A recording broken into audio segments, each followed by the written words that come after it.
Lunch thief steals my sushi at work, so I use a black light to expose him. Here's what happened. Subscribe to Am I the Jerk on YouTube and hit the bell for notifications. This took place while I was a teen fresh out of university working directly under an engineer. The office I was doing my 4,000 hours in was a fairly large 5 floors of an office building, a Toronto construction firm. Well, I was lazy and always picked up a lunch from Whole Foods, usually sushi on my way to work. My floor had its own break room and fridge, and for the first 6 months, nothing ever went missing, until we got a batch of university office interns, paid interns. Then, wouldn't you know it, lunches would go missing, and it wasn't just mine. Any lunch in store packaging was gone, if there was a name on it or not. Well, after 2 weeks of our lunches just walking away, we're all getting peeved. You don't mess with my salmon sashimi. One of the engineers comes up with an idea and asks everyone to throw in a couple of dollars to solve this problem. The following week, he sends a text message to the store-bought lunch people to meet in the break room before work, and sent a text to everyone in the office to not touch any of the packaged lunches. We meet up and he hands us this little spray bottle to spray the packaging. It was this black light reactive spray, glows from a black light, but completely undetectable. Lunch rolls around and guess what? Every single packaged lunch is gone. And this guy brings out the black light and starts looking for fingerprints. He found them on the door down the hall to the elevator. Now imagine 5 of the nerdiest engineers you've ever seen going down a hallway with a black light like something out of a discount CSI. Well, there's fingerprints everywhere, right up to the elevator, on the buttons, down to the 2nd floor. While we were making our way down the hallway at this time, I figured some of the interns were nicking our lunches. But I was wrong. We followed it right to the head of the sales department's desk. And, well, we demanded to see his hands. And they were glowing like crazy. Not to mention, he had touched his face, so there was this glowing mess covering his face. The guy knew he was caught, and we made an agreement not to go to HR, but we would get a picture of the evidence. And pizza for our floor every Friday for 2 months. We stayed extra that day to print out the glowing mess that was his face. We printed at least 100 of them with the caption, "Dirty, dirty lunch thief." Those things went up everywhere. The bathrooms, all the entryways of the building, every office door and desk in sight. Needless to say, that jerk stopped stealing lunches, and I was able to eat my sushi in peace. Wow, you guys went the full 9 yards to try and catch this dude, eh? Like, this is really thinking outside the box. I don't think a whole lot of people would come to this conclusion for a problem like this. But hey, it worked out for you guys.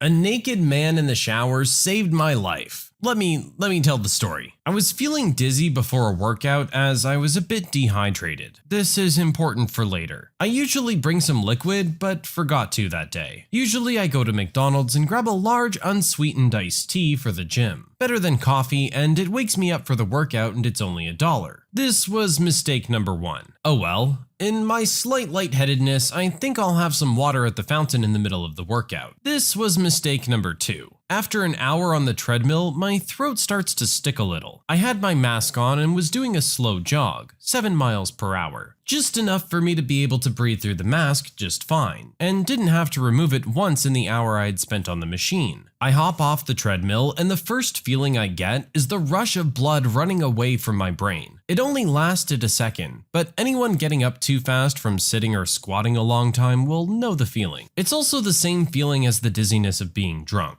That was a good time for that drink, but because of COVID, the fountains were turned off, and you're supposed to bring your own water. Oops. Okay, whatever, I'll power through this. There's only the lightweights I was going to do anyway. It'll be fine. This was mistake number 3. Yep, I go through with my hour of lightweights, and at the end, my shirt was very sweaty, and I'm feeling very dizzy and lightheaded at the end, but it passes. Anyone who's had that feeling would know it's actually a little euphoric, and a great end is the shower. This is where I should point out that I'm in terrible COVID condition. My belly is huge, and my mother pointed out that I looked pregnant when I went to open the fridge door without my shirt on. This is also important. In my dehydration, I'm not drunk dizzy, but impaired enough to forget to take off my shirt and mask as I take my towel with me to the shower. There's no one else taking a shower, as it was a pretty early workout, so I head to my usual stall by habit, which is close to the entrance. I turn on the shower and let the water hit my chest. The feeling is amazing. This is where everything goes wrong. I'm still in my sweaty shirt and decide I should take it off, with my mask still on. The shirt sticks to my skin and rotund belly, making it very hard to remove. Now both my arms are up and the shirt is stuck to my face and mask, with the water now filtering through the shirt and mask, blocking my nostrils. This is where I find out how horrible waterboarding is. The wet mask and shirt make it instantly extremely hard to breathe as the nostrils are blocked. Instinct says use the mouth, which is similarly blocked, and I start to hyperventilate, which sends water into the lungs and causes me to cough and panic. I take a few steps back with my arms still up and spin around to get away from the water. Two very strong arms lift up my shirt and my mask with it, whereupon I'm confronted with two ebony pecs even the Rock would be envious of. Just below these godly pecs are the abs of Hercules that put my pear-shaped physique to shame. That's when the water decides to leave the lungs and I start hacking. Connected to this torso of discipline and genes of envy, I'm hacking spittle onto the largest dong I've ever seen this side of adult entertainment. A glorious foot long, inches from my face, where previously only a Subway sandwich has been. The manliest of hands pat my back like I'm a baby being burped. Through tears and embarrassment, we both realize that a third person has just walked in. Me bent over coughing in the heat from his gigantic schlong caressing my face. Said person turns on his heels and nopes out. I utter some thanks to my savior, and we both decide it's best not to talk about it and finish our showers. Mine was the shortest shower I've ever had, and I rushed to dress and possibly find the previously third person to hopefully explain, but he was gone by then. On my way out, my Dwayne "The Rock" Johnson, whose Johnson I was inches away from, is done with his shower. He has a look of don't say anything, but I spend a few minutes with him thanking him as he's getting dried and dressed. He seems cool with it, I think, but I haven't been back in weeks. I just feel like such a jerk.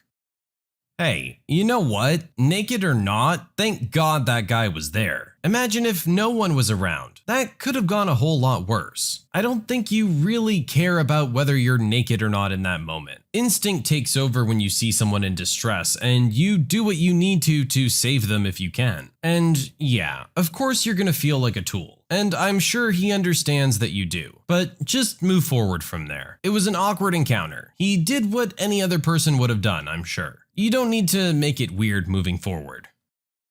The idiocy of my entitled in-laws put my baby in the hospital. I just got inspired to write about my crazy mother-in-law and father-in-law, and I hope this can be used as a cautionary tale. This was back in 2010. We had to live with my husband's family for a while. It was my sister-in-law's house, but we lived with her, her daughter, my mother-in-law, my father-in-law, and brother-in-law. When my son was 5 months old, my niece got violently ill one night and kept throwing up. Obviously, I decided to keep the baby away from the family so he wouldn't get sick. They didn't like that, especially my mother-in-law and father-in-law, who kept whining and complaining that I was keeping their precious grandson away. Even after explaining that I didn't want my niece to get him sick, I gave in because I was tired of hearing them complain literally all day on the condition that this niece stays in her room the whole time and they wash first. I'm aware that this is where I messed up. I had to use the bathroom and was only gone for a few minutes. When I came back, my niece was on the couch holding my son, snot dribbling from her nose, throat scratchy, with father-in-law telling her, "Give your cousin a big kiss." Which she does, right on the lips. I freak out and snatch my baby and lock us in the bathroom so I can wash him. The whole time, mother and father-in-law were at the door telling me that I'm overreacting and that sharing germs builds immunity and other BS. Of course, the next morning he has a high fever and he's really lethargic. I tell the in-laws that I want to take him to the hospital, but my sister-in-law was adamant that it wasn't that bad and that I should make an appointment with his pediatrician instead.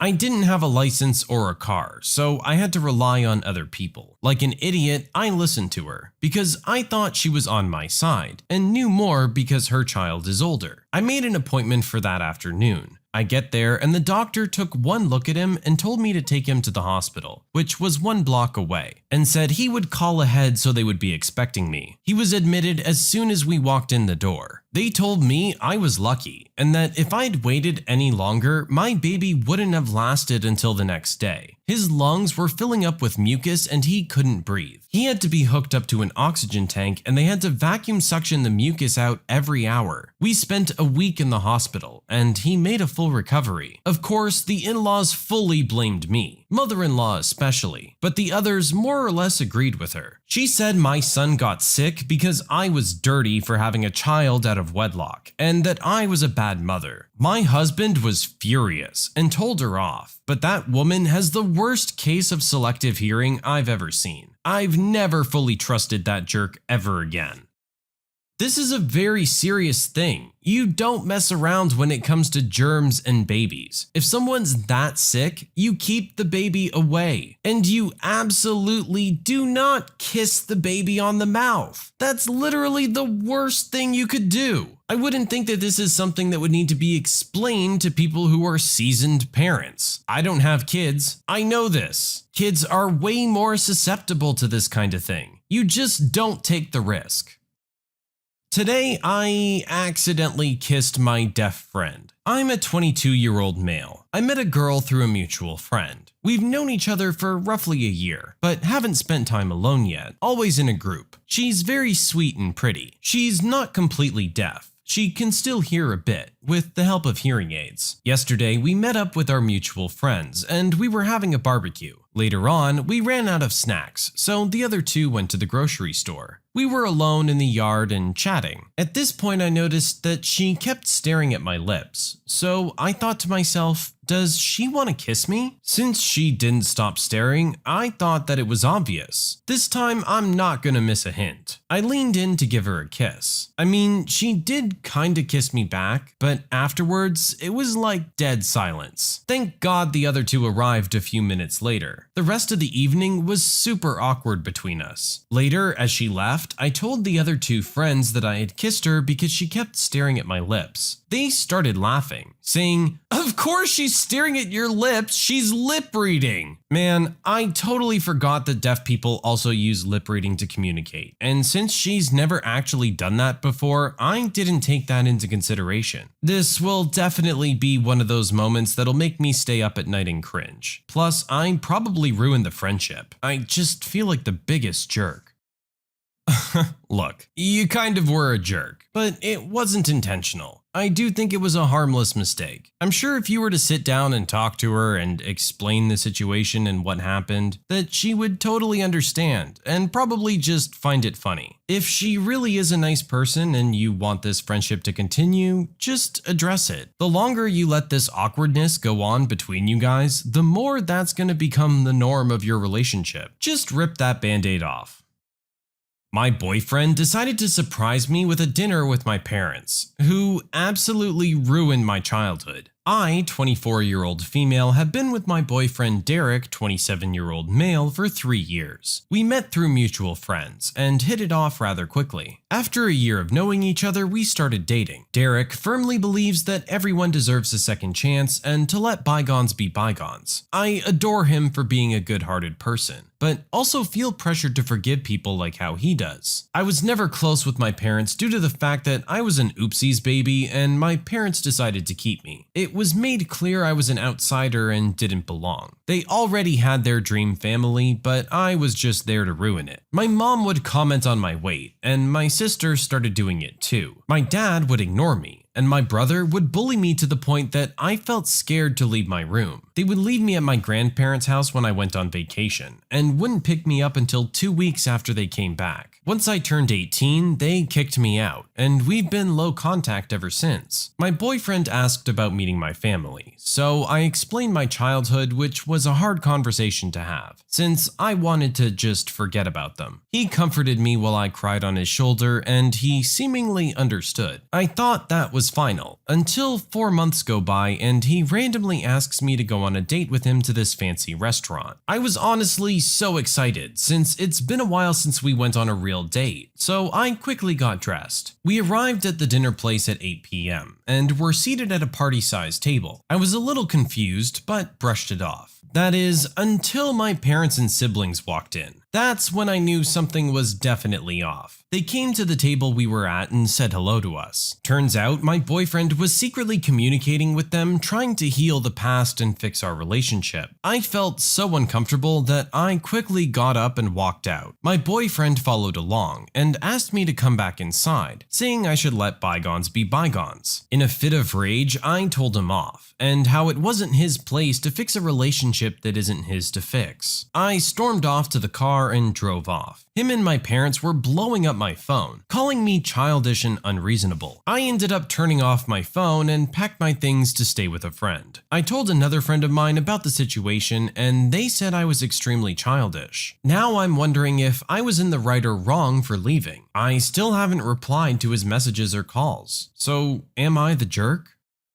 I really don't think it's fair of him to force this on you. I get that he has good intentions, but not everyone is able to just let things go that way, especially when there could be some serious pain and damage done. It's great that he wants to help fix this relationship, but it needs to be a decision that you make, not him. And to just spring it on you is really not cool. Don't worry, you're not the jerk in this situation. I understand you might have a hard time calling your boyfriend a jerk for what he's doing, considering it's coming from a good place, but trust me, he's the one being the jerk.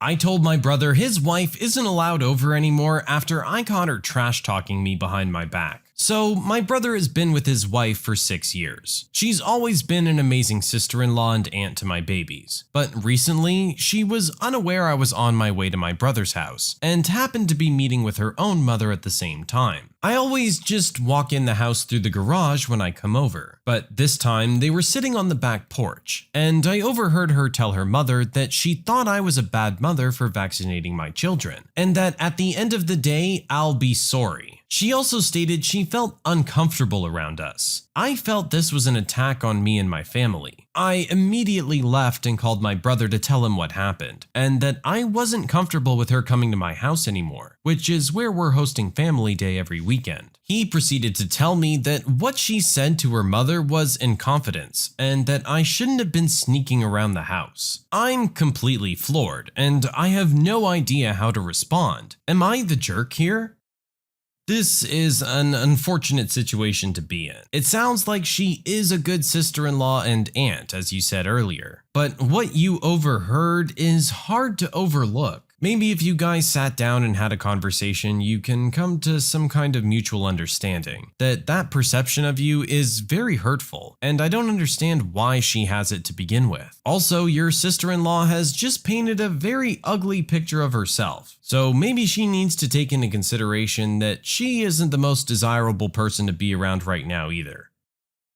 Everyone in my family seems to have forgotten that my dead uncle was a massive jerk. So I felt the need to remind them. I, 29-year-old male, was recently invited to a memorial for my uncle who passed in a tragic accident many years ago. I won't get into many details as his death was very public with some national coverage, but needless to say, it was a horrific event. My family now holds a yearly memorial for his children and wife who he left behind. While I wholly support his wife and children and feel terrible for them, he was a horrible person while he was alive. Not only was he verbally abusive and extremely controlling, but he was also a serial cheater who couldn't keep it in his pants. His cheating and abusive tendencies were more or less an open secret, and most people did their best to avoid him at family gatherings. However, as soon as he passed away, it was like my entire family completely forgot who he was. He became a perfect martyr that everybody remembered fondly, and I was scolded by my family anytime I would imply otherwise. While I always avoid these yearly memorials, my mother and father have been attempting to guilt trip me into attending the next one, and we ended up having a heated argument during a recent family gathering where my extended family was present. The fight began like this. My mom: OP, can you please come to Uncle's memorial on this day? You never attend anymore, and you need to be supportive of your aunt and your cousins. Mom, I already told you, I have an important meeting that night that I can't miss. I'll visit them next month when I'm in town. OP, you're disrespecting your family, and more importantly, you're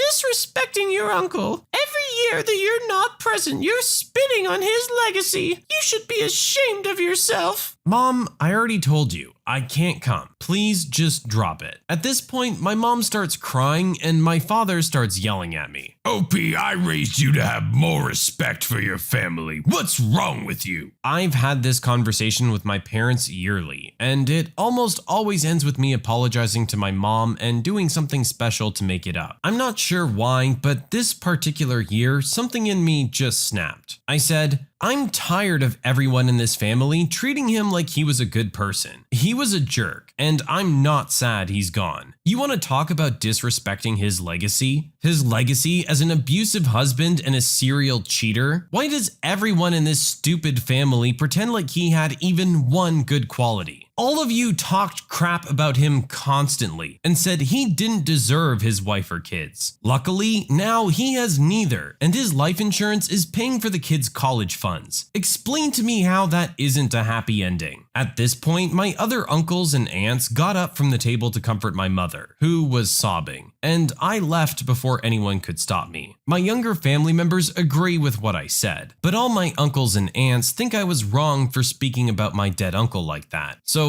am I the jerk?